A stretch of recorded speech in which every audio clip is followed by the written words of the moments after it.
sahabat YKB, jumpa lagi dalam acara Giku bersama saya Ineke, tim aktivitas Sekolah Minggu GKI Kepaduri. Terima kasih untuk papa mama yang masih setia mengikuti program ini. Salut untuk papa mama yang tetap semangat beraktivitas bersama anak. Buat papa mama yang baru bergabung, program ini mengajak papa mama untuk beraktivitas bersama anak di hari Minggu, dilengkapi juga dengan info dan tips parenting. Terus ikuti ya Giku dalam channel YKB GKI TV program Giku, Gerejaku, Girangkanku. Beraktivitas bersama anak mungkin tidak selalu dapat dilakukan, tapi pastikan paling tidak di hari Minggu tetap ajak anak beraktivitas bersama setelah sekolah minggu online di rumah. Kalau papa mama bingung aktivitasnya apa, ayo kita ikuti aktivitas dari Giku. Giku sudah menyiapkan alternatif aktivitas bersama anak. Tapi sebelumnya kita lihat dulu nih, mini parenting.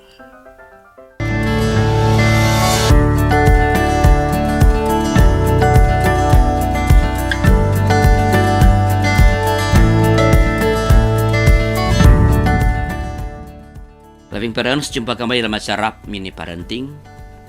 Dalam acara ini kami akan menyajikan tips pendek tentang bagaimana mendampingi anak-anak yang Tuhan telah anugerahkan dalam kehidupan pernikahan kita. Saya, Pendeta Arlianus Larosa. Loving Parents, kita masih berbicara tentang kualitas relasi orang tua dan anak.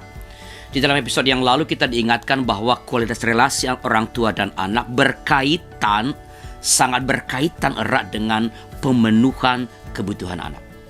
Kita sudah membahas 3 kebutuhan anak, yaitu kebutuhan akan rasa aman, bernilai, dan kebutuhan anak untuk dihargai. Nah, mari kita bersama-sama mengasah kemampuan berelasi dengan anak melalui pemenuhan kebutuhan mereka. Jika Loving Parents berkenan, silakan sharing pengalaman di kolom komentar di bawah ini sehingga kita dapat saling belajar dan memperkaya pengetahuan parenting kita. Pengalaman adalah guru yang terbaik.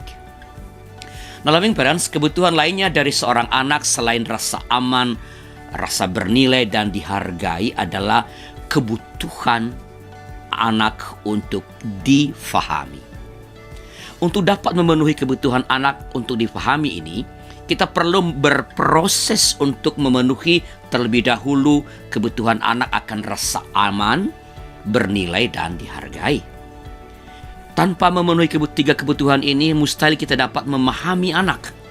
Selama ketiga kebutuhan tersebut belum terpenuhi, anak tidak akan merasakan dipahami oleh kita meskipun kita merasa telah memahami anak. Jujur, Loving Parents, memahami anak tidaklah mudah.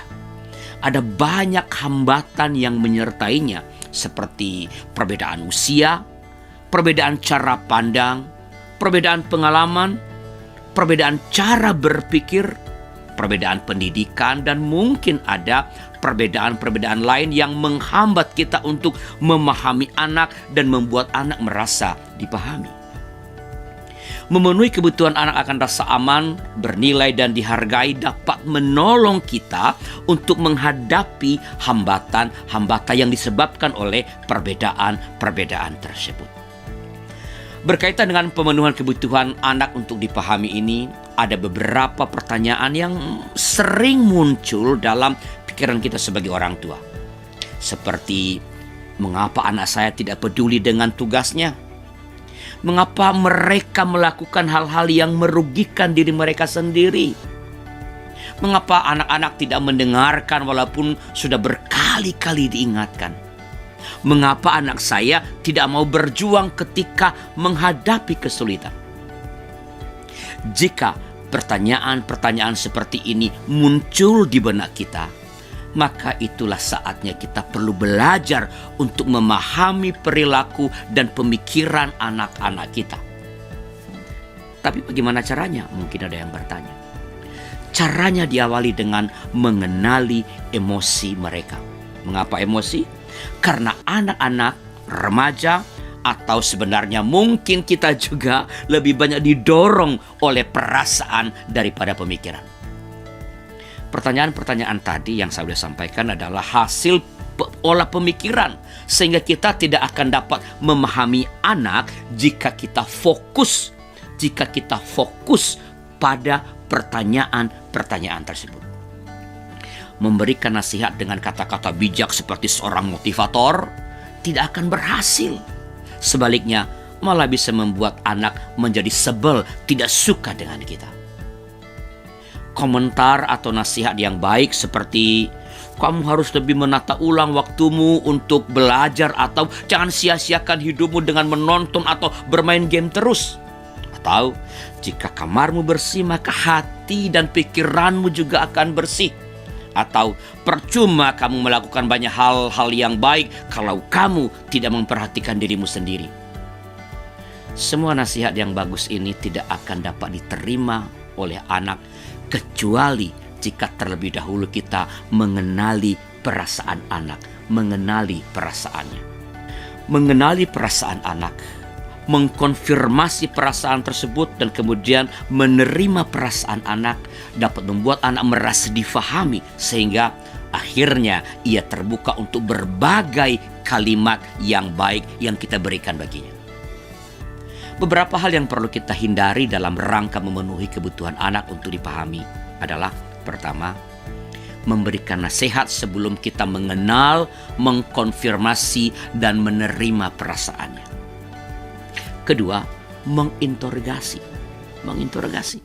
Percayalah, interogasi tidak akan membuat anak merasa aman. Ketiga, menyalahkan dan menuduh. Misalnya, dasar anak malas. Mulai hari ini kamu harus lebih disiplin dan memperhatikan tugas sekolah. Ketiga hal ini sama sekali tidak memberikan ruang untuk mengakui, untuk menerima perasaan anak. Dan ketika emosi atau perasaan anak diabaikan, ia tidak merasa aman, ia tak merasa bernilai, ia tak merasa dihargai, dan pastinya ia tidak merasa difahami. Cara terbaik untuk memahami anak adalah dengan mengakui emosinya dan memberikan kekuatan untuk menemukan solusi atas masalah atau persoalan yang sedang ia atau mereka alami. Beberapa hal berikut penting untuk dilakukan agar kebutuhan anak untuk difahami itu dapat terpenuhi, yaitu: pertama, memberikan perhatian dan pengakuan pada anak. Mungkin kita hanya mengatakan, oke, begitu ya. Lalu bagaimana menurutmu? Ini sesuatu yang sangat sederhana, sangat simpel dilakukan. Tetapi ternyata, loving parents, sulit membiasakan diri untuk memberikan respons yang sederhana seperti ini. Mungkin tanggung jawab sebagai orang tua begitu berat sehingga kita merasa perlu cepat-cepat mengoreksi perilaku atau pemikiran anak-anak kita. Ketika kita berhasil mengajak anak mengungkapkan perasaannya dan juga mengungkapkan pikiran bebasnya, mungkin pikiran liarnya, maka kita akan melihat bahwa mereka dapat menemukan solusi untuk permasalahan mereka sendiri. Kedua, mengenali dan menggambarkan emosi anak. Dengan dimengertinya perasaan anak, maka mereka merasa difahami. Apabila ada yang perlu kita koreksi atau diperbaiki dari tingkah laku atau pemikiran anak, disinilah kesempatannya. Dengan terlebih dahulu meminta izin, seperti, bolehkah papa atau bolehkah mama memberikan saran? Pertanyaan tersebut juga menunjukkan bahwa kita mau belajar memahami mereka. Percayalah, saat anak merasa difahami, ia akan membuka dirinya bagi kita untuk memberikan masukan-masukan. Loving parents, mari kita bangun relasi yang berkualitas dengan anak, dengan memenuhi kebutuhannya untuk difahami. Tidak ada kata terlambat. Mulailah dari sekarang. Sebagai penutup, Bila ingin berhasil menjadi orang tua yang bijaksana bagi anak-anak yang telah Tuhan anugerahkan di dalam keluarga kita, berilah waktu yang memadai untuk beraktivitas bersama-sama dengan anak-anak. Bila loving parents membutuhkan ide tentang aktivitas bersama dengan anak-anak, silakan lihat acara Giku-Giku di kanal YouTube YKB GKI TV. Itu saja.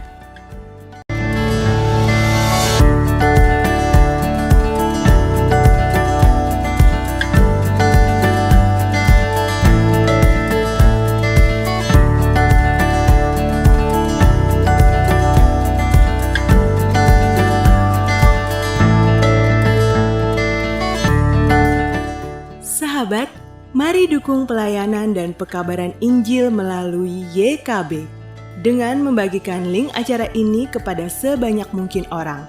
Dukungan juga dapat saudara lakukan dengan mentransfer dukungan finansial ke rekening BCA ke nomor 450 305 2990 450 305 2990 atas nama Yayasan Komunikasi Bersama.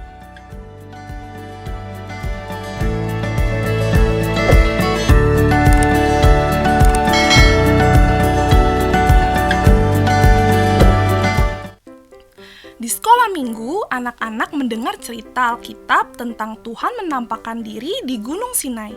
Bahan Alkitabnya dari Keluaran 19 ayat yang pertama sampai ke 25. Tuhan yang kudus menghendaki ketaatan umatnya. Karena itu, kita ajarkan anak-anak untuk taat melalui aktivitas bersama. Aktivitasnya adalah Giku-Giku. Kita ajak anak-anak taat melakukan perintah.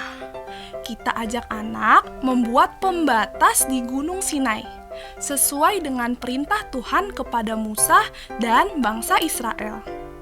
Mama Papa membuat Gunung Sinai dan anak-anak membuat pembatas. Kita mau buat ini, bahan-bahannya adalah 2 piring, permen coklat, dan juga biskuit. Cara membuatnya: pertama, kita ambil dulu nih biskuitnya.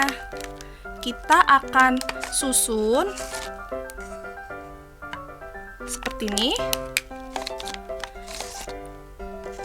Kakak Ineke susun menjadi 3. Ya, kita susun seperti ini ya.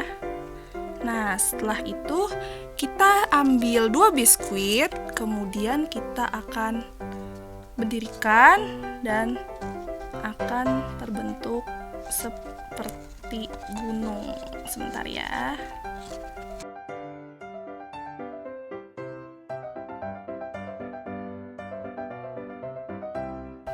Oke, jadi seperti ini. Kita mau ajak anak untuk membuat pembatas dengan permen coklat. Ya.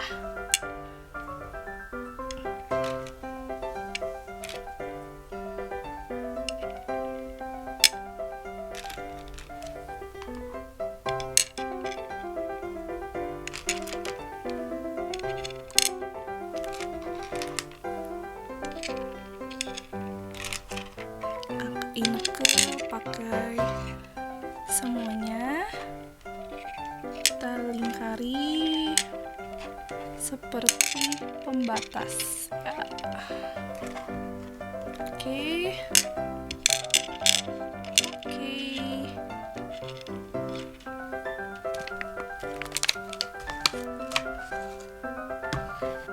Oke, setelah selesai membuat batasan di Gunung Sinai, buatlah aturan agar anak belajar untuk taat. Biskuit cracker ini boleh dimakan dan dibagikan ke orang lain, seorang dapat 1 ya. Permen coklat ini boleh dimakan 3 butir per hari. Apabila anak melanggar, ingatkan kalau Tuhan menginginkan anak-anaknya untuk taat. Karena itu, perlu berlatih untuk taat. Jika anak berhasil taat, berikan pujian bahwa Tuhan senang jika anak-anaknya taat. Kalau papa mama senang dengan program ini, bisa klik gambar jempolnya. Dan jangan lupa subscribe YKB GKI TV, klik gambar loncengnya supaya papa mama tidak ketinggalan program Giku-Giku berikutnya. Sampai jumpa di Giku-Giku selanjutnya. Giku-Giku, gerejaku, kirangkanku. Dah.